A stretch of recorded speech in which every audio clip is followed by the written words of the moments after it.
مصطفى أما بعد فأعوذ بالله من الشيطان الرجيم بسم الله الرحمن الرحيم ملعونين أينما ثقفوا أخذوا وقتلوا تقتيلا وقال النبي صلى الله عليه وسلم من سب نبيا فاقتلوه أو كما قال النبي صلى الله عليه وسلم সম্মানিত উপস্থিতি আপনারা সকলে অবগত আছেন ভারতের রামগিরি নামে এক কুলাঙ্গার মুসলমানদের হৃদয়ের স্পন্দন কলিজার টুকরা বিশ্বনবী হযরত মুহাম্মদ রাসূলুল্লাহ সাল্লাল্লাহু আলাইহি ওয়াসাল্লামকে নিয়ে কুরুচিপূর্ণ বক্তব্য দিয়েছে।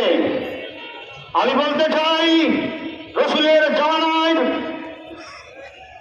আবু জেহেল উতবা সাইবা থেকে নিকৃষ্টতম কাজ করেছে, বলেন ঠিক কিনা? সংগ্রামী তাওহীদ জনতা, আবু জেহেল কোনদিন আমার রাসূলকে চরিত্রহীন বলে নাই, আমার রাসূলের চরিত্রের উপরে কোনদিন কালো দাগ লাগাই নাই। কিন্তু এই কুলাঙ্গার, এই পশু, এই যার সন্তান, সে সেই কাজ করেছে।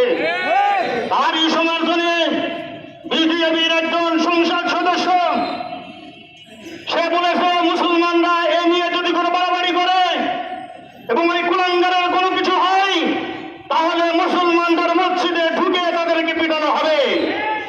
ওই কুলাঙ্গারকে আমি জানিয়ে দিতে চাই, তুমি আফগানিস্তানের দিকে খেয়াল করো, 20টা বছর যুদ্ধ করেছে, তারপরেও আমেরিকার বেঈমান কাফেরদেরকে দেশ থেকে উদ্ধার করেছে।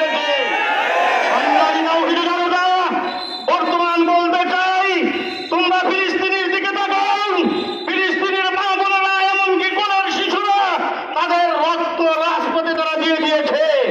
হামাস মুজাহিদরা এখনো পর্যন্ত স্থির হয় নাই, প্রায় 1/2 কোটি মুসলমানকে তারা শেষ করেছে, যুদ্ধ চালিয়ে যাচ্ছে।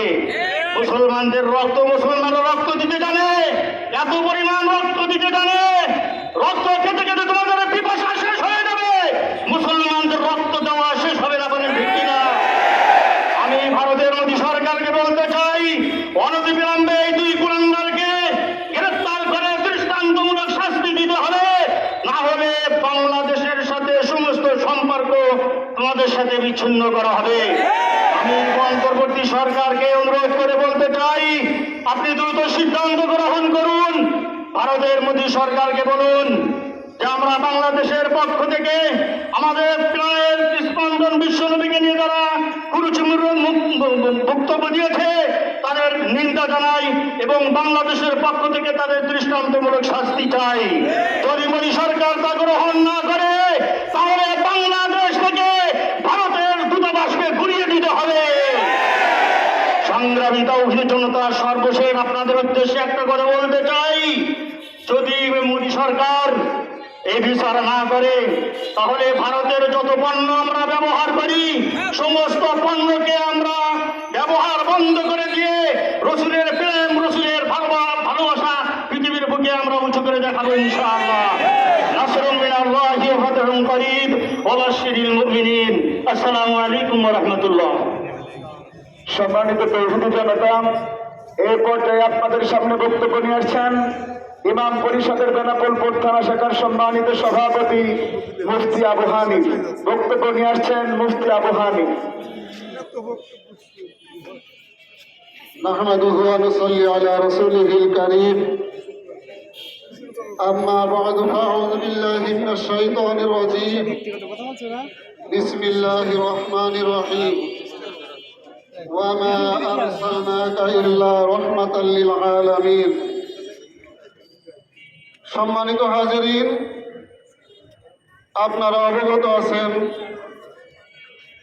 সর্বকালের সর্বশ্রেষ্ঠ মহামানব সাইয়্যিদুল কাওনাইন, খাতামুন নবিয়্যিন, রাহমাতাল লিল আলামিন, সর্বশেষ নবী হযরত মুহাম্মদ মুস্তাফা সাল্লাল্লাহু আলাইহি ওয়াসাল্লামকে নিয়ে ভারতীয় পুরোহিত রামগিরি ও বিজেপি নেতা নীতিশ রায় যে বাজে মন্তব্য করেছে তার প্রতিবাদে বেনাপোল কোর্ট থানা ইমাম পরিষদ ও নবী প্রেমিক তাওহীদি জনতার আয়োজনে এই বিক্ষোভ সমাবেশে আপনারা দীর্ঘক্ষণ অপেক্ষা করছেন।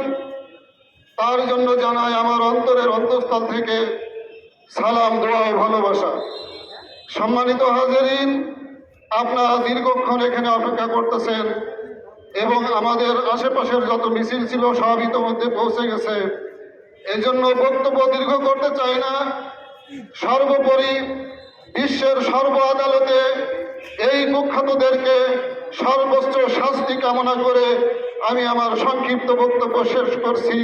ওমা আলাইনা ইল্লাল বালাগ।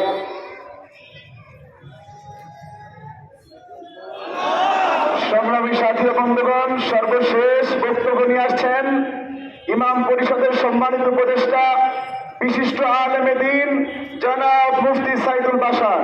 বক্তব্য নিয়ে আসছেন জনাব মুফতি সাইদুল বাশার সাহেব। আসসালামু আলাইকুম ওয়া রাহমাতুল্লাহি ওয়া বারাকাতুহু। নাহমাদুহু ওয়া নুসাল্লি আলা রাসূলিহিল কারীম, আম্মা বা'দ। সম্মানিত হাজিরিন, এরকম প্রতিবাদ মিছিল এর আগেও হয়েছিল, আলহামদুলিল্লাহ। এবারও আজকে হবে ইনশাআল্লাহ। তো বিগত দিনের ঘটনা আপনারা সবাই জানেন। ওই যে রঙ্গিলা রসুল লিখছিল, সে রেহাই পায়নি, তাকেও তৌহিদ জনতা ক্ষমা করেনি, তাকে হত্যা করে নবী প্রেমের দৃষ্টান্ত উপস্থাপন করা হয়েছিল। ইনশাআল্লাহ আমরাও চাই এই নাস্তিক মোরতাদ, এই কট্টরপন্থী হিন্দু, এর কঠিন কঠিন বিচার হোক, এর ফাঁসি হোক এবং এর দৃষ্টান্তমূলক শাস্তি হোক, এই দাবি আমরা বিশ্ব আদালতে জানাই। আল্লাহ পাক আমাদের সবার আগমনকে সফল করুক, কামিয়াব করুক, সবাই বলে আমিন। এই বলে আমি বক্তব্য শেষ করব। আলহামদুলিল্লাহ। সম্মানিত তৌহিদি জনতা, আমাদের উলামা ইকরাম, আমাদের সামনে ব্যানার আছে ইমাম পরিষদ এবং নৈবেদিক তৌহিদ। আপনারা আগে যাবেন না, উলামা ইকরাম আগে যাবেন। মিছিলটা আমরা ছোট আশ্রয় মোড় থেকে ঘুরে বাজার হয়ে বাহাদুরপুর রোডের মুখ থেকে ঘুরে আবার এখানে আসব।